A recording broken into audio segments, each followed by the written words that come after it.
Les amis, ça y est, le mercato est ouvert depuis quelques jours et comme chaque année, le Paris Saint-Germain va être une attraction de cette période estivale, une période estivale que l'on attend tous, avec laquelle on s'amuse, on fait des débats avec nos potes, on essaye de faire le mercato parfait et on s'improvise directeur sportif.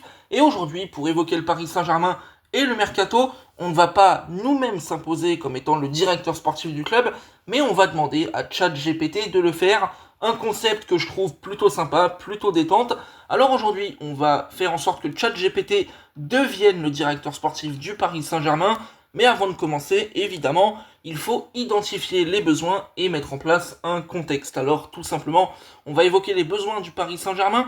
Il nous faut sur ce mercato un défenseur central axe droit qui est donc droitier, un latéral droit en complément d'Achraf Hakimi et de préférence avec un profil offensif. Il nous faut évidemment un milieu de terrain relayeur avec une bonne qualité technique mais aussi athlétique pour évoluer dans le PSG de Luis Enrique. Et enfin un ailier droit qui évolue avec le pied gauche, comme ça il rentre à l'intérieur du jeu et il peut créer des décalages. Maintenant qu'on a dit ça, il faut évidemment mettre en place un prompt très clair pour ChatGPT les amis. Je vous l'affiche là maintenant en capture d'écran sous vos yeux. Je vous le lis. Salut chat, je suis podcast de la chaîne Podcast FC. Je cherche à faire un mercato idéal pour le PSG pour préparer la prochaine saison, blablabla. Le Paris Saint-Germain, évidemment, est champion d'Europe. Voilà, Paris a remporté la Ligue des Champions. Et je ne pouvais pas ne pas le dire, évidemment. Je suis toujours très content de le rappeler. On a mis en place 4 éléments de contexte. 3 éléments de contexte, pardon. 4 recrues, donc ça, on en a parlé. Le Paris Saint-Germain qui a changé sa politique de recrutement et qui désormais cible des joueurs de 23 ans maximum. Je me base notamment sur une déclaration de Nasser Al-Khelaifi pour cet aspect-là. Et enfin, on peut cibler dans tous les championnats du monde, mais attention, avec quand même peut-être un peu plus de chances de recruter au Portugal et en France. On sait que bon, voilà, Joao Neves, Vitinha du côté du Portugal notamment, Mendes évidemment il y a quelques années, Gonzalo Ramos, en France on a eu Bradley Barcola, Désiré Doué notamment. Bon, on réalise bien que oui, le Paris Saint-Germain recrute à travers le monde entier, mais que le Portugal et la France, c'est quand même deux championnats qui sont très attractifs pour le club. Ça donc, c'est la petite précision, et afin d'éviter les erreurs, j'ai détaillé l'effectif actuel du Paris Saint-Germain, comme ça ChatGPT ne me met pas un joueur qui aujourd'hui serait au PSG comme étant une recrue. Bon, les amis, on y est, et maintenant, ce qu'on va faire, c'est qu'on va tout simplement commencer à faire le prompt et à le rentrer dans ChatGPT. Donc là, voilà, je l'ai mis tranquillement, et on va annoncer les recrues une à une. Pour le poste de défenseur central, ChatGPT qui nous propose, suspense, Ousmane Diomandé. Ok les amis, Ousmane Diomandé, recrue pour le coup, ouais, vraiment très sympathique. Alors j'ai fait quelques simulations avant quand même pour bien définir le prompt et tout. Et d'habitude, il me proposait tout le temps Antonio Silva de Benfica. Là, je vous avoue les gars, je suis un peu surpris qu'il me propose Ousmane Diomandé. Donc forcément, bah voilà, on va aller sur Transfer Market aussi. Hein.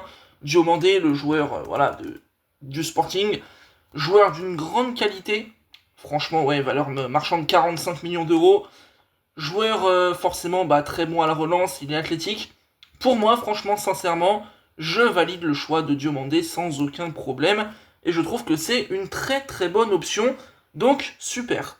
Maintenant qu'on a fait ça, les amis, eh ben écoutez, moi je vais vous proposer ma version alternative. Très sincèrement, je vais pas être original pour le coup. Je mettrai Ilia Zabarni parce qu'en fait, c'était ma piste principale pour le PSG en défense. Seulement voilà, au début du mercato, j'aurais pas imaginé que c'était possible. Parce que pour moi, il avait déjà refusé Paris, il était déjà en première ligue, et surtout, Bournemouth venait de faire une bonne saison, et on évoquait les départs de Kerkez et d'Huysen depuis un bon moment, donc je ne croyais pas en ça.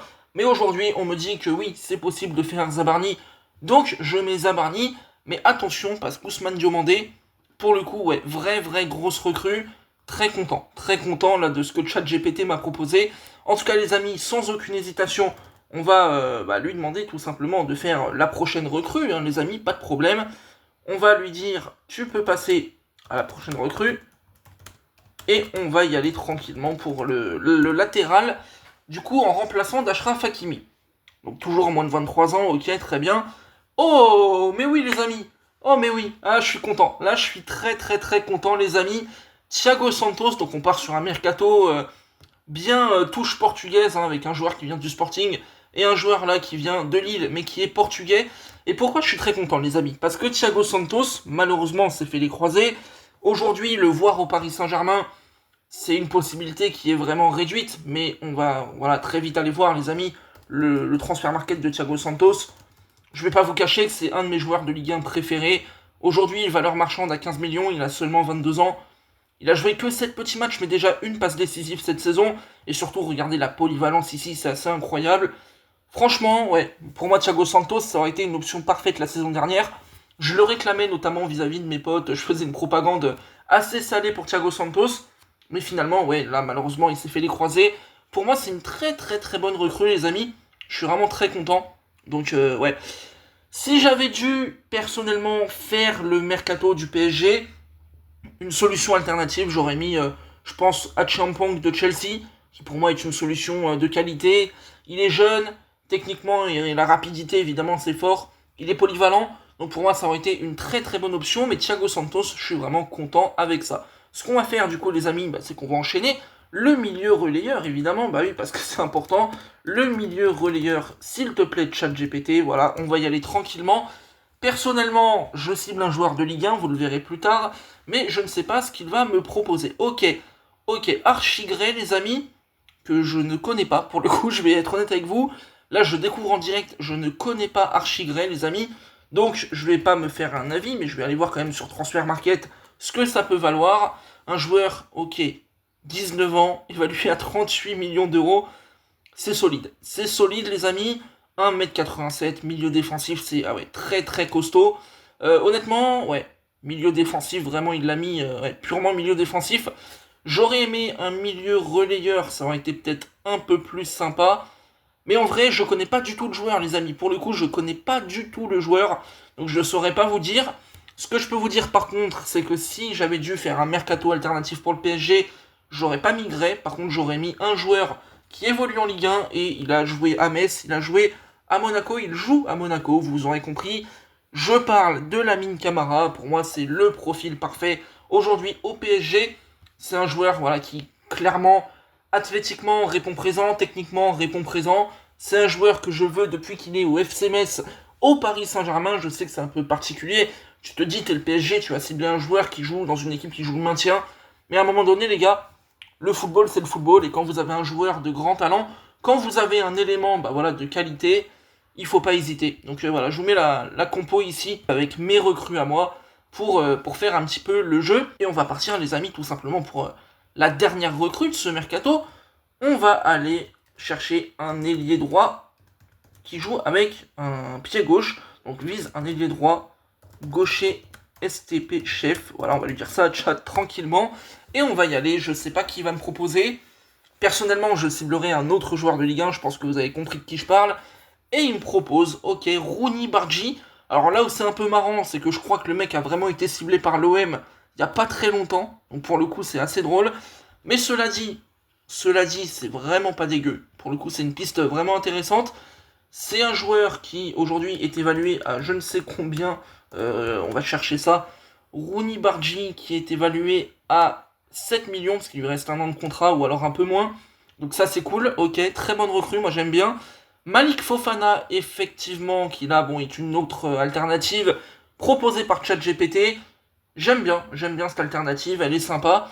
Par contre, moi j'aurais été sur quelque chose d'autre, puisque j'aurais pas été sur Malik Fofana, quoique c'est une piste qui me plaît beaucoup. J'aurais pas été sur Bargi, même si je trouve la piste relativement sympathique, mais j'aurais été sur Magnès Akliouche. Alors, détrompez-vous les amis, c'est loin d'être la piste qui m'emballe le plus, c'est loin d'être le joueur que je trouve le plus sexy.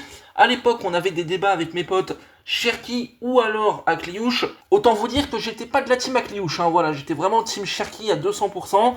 Aujourd'hui, si on considère les besoins du PSG, d'avoir un joueur qui joue dans le demi-espace droit, peut rentrer pour enrouler, je considère qu'Akliouche est en mesure de le faire. Si on cherche un joueur qui va se montrer décisif, je considère qu'il est capable de le faire. Un joueur qui, physiquement, c'est quand même bien endurci. Akliouche a bien travaillé là-dessus, donc c'est très très bien. Techniquement, c'est vraiment parfait en plus de ça, donc c'est vraiment très très cool. Bon, moi je suis plutôt content avec ça. Ce qui est bien avec Akliouche aussi, c'est qu'évidemment le PSG, bon, la dynamique des postes, ils l'ont un peu détruite, ce qui fait qu'en fait, quand tu joues à un endroit, bah tu peux jouer à un autre, et en fait à Cliouche, là où c'est génial, c'est que le mec, tu le mets numéro 8, tu le mets vraiment relayeur, il est capable de t'apporter le danger offensif, bien sûr, mais il est capable aussi d'aller au pressing, il est capable d'aller gratter des ballons, et ça pour moi c'est véritablement précieux. Donc voilà les amis, je vous mets ici le mercato réalisé par ChatGPT, avec quand même des pistes intéressantes. Diomandé, Thiago Santos, Gray, que je ne connaissais pas pour le coup, et Bargi, là évidemment qu'on connaît en tant que bon joueur de football manager, j'ai envie de vous dire. Et là, je vous mets mon mercato avec du coup Zabarni, vous l'aurez bien compris, Achampong de Chelsea, Lamine Camara au milieu de terrain, et enfin Magnès à Cliouche. C'était Podcast FC les amis, on a fait ce petit format en détente, sans trop de problèmes. On s'est bien amusé, j'espère que ça vous a plu également. On en fera peut-être d'autres pour d'autres clubs. Je pense notamment à l'Olympique de Marseille, ça peut être très marrant. On se retrouve très bientôt. Passez une bonne journée et salut. N'oubliez pas de liker et de vous abonner au passage.